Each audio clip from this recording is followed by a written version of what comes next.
टिळकनगर बालविद्या मंदिर Dombivli standard 3rd subject English Balbharati chapter 5 the story of Sinbad the seller. Welcome children, today we will start our English session with wonderful lesson The Story of Sindbad the Sailor. The story of Sindbad and his 7 fantastic voyages appears in the huge collection of stories, the Book of 1001 Nights or the Arabian Nights. The story tells us that Sindbad was a famous sailor who lived in Baghdad. He was honest, generous, and brave. He had many adventures on each of his voyages. He never lost heart and hope in dangerous situations. He overcome great dangers and returned home safely from each of his voyages. Here's the story of his first voyage. ही गोष्ट आहे Sinbad आणि त्याचे 7 विलक्षण प्रवासी गोष्टींचा खजिना. 1001 रात्री किंवा अरेबियन नाईट्स या गोष्टीतून आपल्याला सिंदबादच्या प्रसिद्ध दर्यावर्दी सफारीबद्दल गोष्टी समजतात. तो बगदाद या शहरात राहायचा. तो प्रामाणिक आणि उदार मनाचा व धाडसी होता. त्याचा प्रत्येक प्रवास साहसी उत्कंठा वाढवणारा असा आहे. कठीण प्रसंगात देखील धैर्य आणि आशा सोडली नाही. त्याने धोकादायक कठीण प्रसंगावर मात करून सुरक्षितपणे प्रत्येक सफारीतून घरी पोहोचतो. या पाठात देखील सिंदबादच्या समुद्र सफारीची गोष्ट आहे. फर्स्ट वॉयज म्हणजे पहिला प्रवास.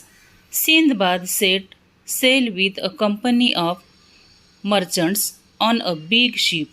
From time to time, they stopped at various ports. There they sold their merchandise and bought new things to trade. म्हणजे सिंदबाद एका मोठ्या जहाजावर व्यापाऱ्यांच्या कंपनीबरोबर प्रवास करत होता. वेळोवेळी ते वेगवेगळ्या निरनिराळ्या बंदरांवर जहाज थांबवत असत.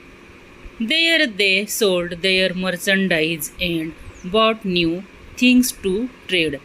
आणि तिथून वेगवेगळ्या वस्तू आणून विकत घेत असत. One day when their ship was sailing smoothly across the sea.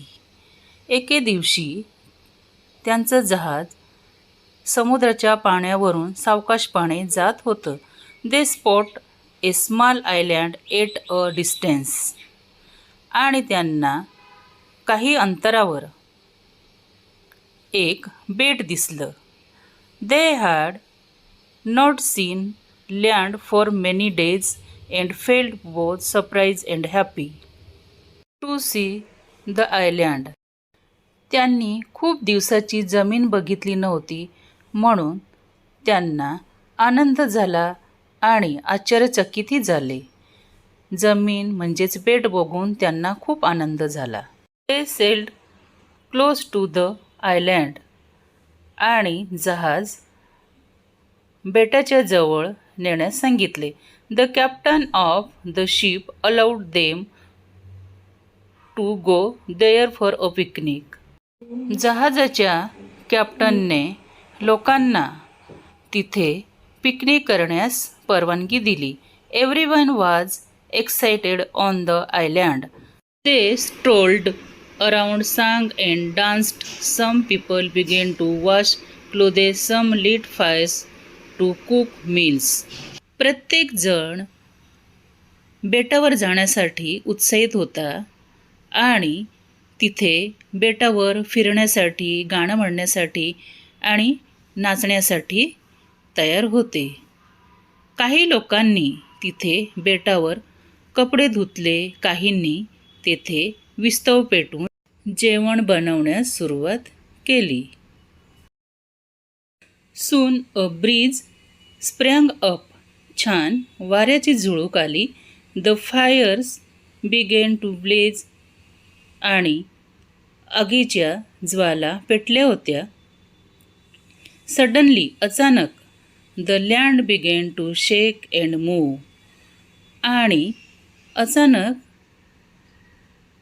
बेट म्हणजेच माती जोराने हलून सरकायला लागली.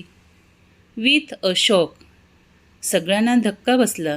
The picnic party realise that the island was not an island at all. Picnic party करणाऱ्या लोकांना समजले की हे बेट नाही.